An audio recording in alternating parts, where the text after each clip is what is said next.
నమస్తే, welcome to yo-yo TV. జీవితం ఎవ్వరికీ పూలపాన్పు కాదు. ఎంతో చెమటోడ్చి కష్టపడితే కానీ లైఫ్లో అనుకున్నది సాధించలేరు.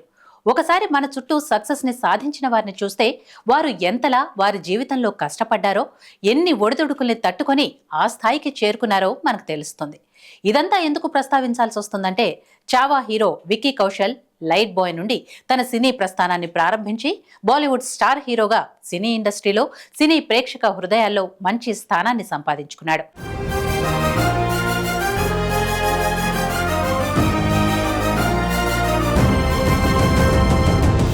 విక్కీ కౌశల్ 1988లో ఒక పేద పంజాబీ కుటుంబంలో మహారాష్ట్రలోని ముంబైలో జన్మించాడు. తండ్రి పేరు శ్యామ్ కౌశల్, తల్లి పేరు మీనా. విక్కీ కౌశల్ తండ్రికి జాబ్ దొరకక ఓ కిరాణా కొట్టులో పనిచేసేవాడట. ఊళ్ళో అందరూ అతన్ని చిన్నచూపు చూస్తూ అవమానించడంతో ఇక ఊళ్ళో ఉంటే ఇబ్బందులు తప్పవని ముంబైలో జాబ్ కోసం ఎంత వెతికినా ఉద్యోగం దొరక్కపోయేసరికి తనకు వేరే దారి లేక విక్కీ కౌశల్ తండ్రి ఒక ఫ్యాక్టరీలో వాచ్మెన్ ఉద్యోగంలో చేరిపోయాడట. అదే ఫ్యాక్టరీలో మూవీ ఒక ఫైట్ సీన్ షూట్ జరుగుతుండగా ఫైట్ సీన్లో ఒకరు తక్కువగా ఉండటంతో ఫైట్ మాస్టర్ ఎంబి శెట్టి చూడటానికి మంచి హైట్, పర్సనాలిటీ ఉన్న శ్యామ్ కౌశల్ని ఇందులో స్టంట్ మాస్టర్గా చేస్తావా అని అడగటంతో శ్యామ్ కౌశల్ దానికి ఒప్పుకున్నాడట. అలా ఎంబి శెట్టి చెప్పింది చెప్పినట్లు స్టంట్స్ చేస్తుండటంతో బాలీవుడ్లో చాలా మంది హీరోలకు డూబ్గా నటిస్తూ సినిమాల్లో తన స్టంట్ మ్యాన్ ప్రస్థానాన్ని కొనసాగించాడట శ్యామ్ కౌశల్. ఇక్కడ బాధాకరమైన విషయం ఏంటంటే, శ్యామ్ కౌశల్ 100 సినిమాలు పూర్తి చేసినా ఎలాంటి గుర్తింపు రాకపోవడంతో చాలా నిరాశ నిస్పృహకు గురయ్యారట. శ్యామ్ కౌశల్ స్టంట్ మ్యాన్ గా చేస్తున్న కాలంలో తన సంపాదన ఇంటి అద్దె కట్టడానికి, తన మద్యానికి సరిపోయేవట.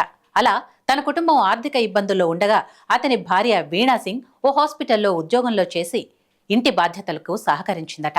ఇక సినీ భవిష్యత్తును చక్కదిద్దుకోవాలని స్టంట్ మాస్టర్గా పనిచేయటం మానేసి ఫైట్ మాస్టర్ అవ్వాలనే లక్ష్యంతో ప్రయత్నాలు చేశాడట. అలా సౌత్లో మలయాళంలో మోహన్ లాల్ నటించిన ఇంద్రజాలం చిత్రానికి శ్యామ్కు ఫైట్ మాస్టర్గా ఛాన్స్ లభించిందట. ఆ చిత్రం 1990లో విడుదలై మంచి విజయాన్ని సాధించింది. అలా హిందీలో నానా పటేకర్ నటించిన ప్రహార్ చిత్రంలో ఫైట్ మాస్టర్గా అవకాశాన్ని దక్కించుకున్నాడు.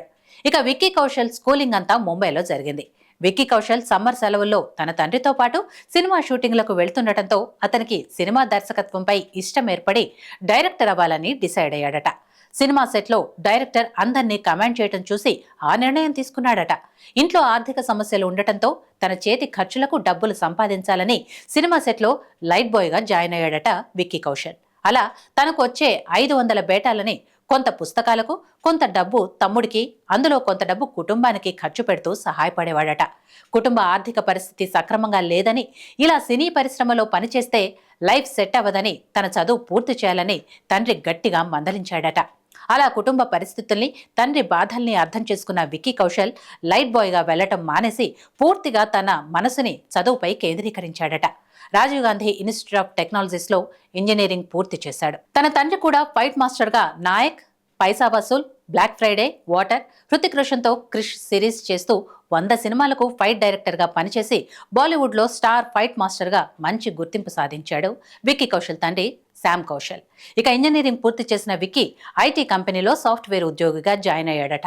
6 నెలలు పనిచేశాక ఆ ఉద్యోగం బోర్ కొట్టడంతో తన తండ్రితో 3 ఏళ్లు సినిమా ఇండస్ట్రీలో పనిచేస్తానని, సక్సెస్ కాకపోతే మళ్లీ తిరిగి ఉద్యోగంలో చేరతానని అడగటంతో తండ్రి చేసేదేమీ లేక కొడుకు కోరిక మన్నించి ఓకే అన్నాడట. అలా అనురాగ్ కశ్యప్ డైరెక్ట్ చేసిన గ్యాంగ్స్ ఆఫ్ వసీపూర్ మూవీకి అసిస్టెంట్ డైరెక్టర్గా జాయిన్ అయ్యాడట.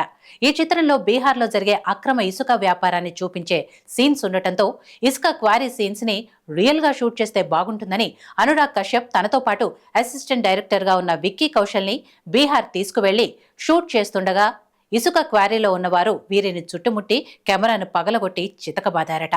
ఆ సంఘటనతో మనస్తాపానికి గురైన విక్కీ కౌశల్ డైరెక్టర్ కాకుండా తాను ఇండస్ట్రీలో హీరోగా ట్రై చేయాలని డిసైడ్ అయ్యాడట.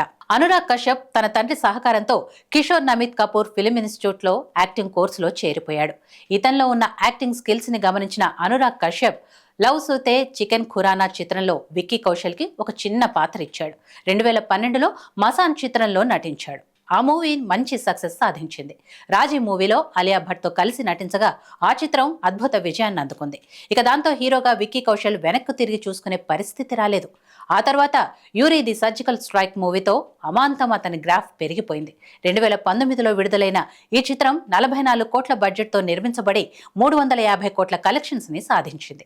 ఈ మూవీకి బెస్ట్ యాక్టర్ గా విక్కీ కౌశల్ కు నేషనల్ అవార్డు కూడా దక్కింది. అనుకోకుండా కత్రినా కైఫ్ తో ఏర్పడిన పరిచయం పెళ్లి వరకు వెళ్ళింది. ప్రస్తుతం చావా మూవీ సక్సెస్ తో దేశవ్యాప్తంగా మంచి గుర్తింపును సంపాదించాడు విక్కీ కౌశల్.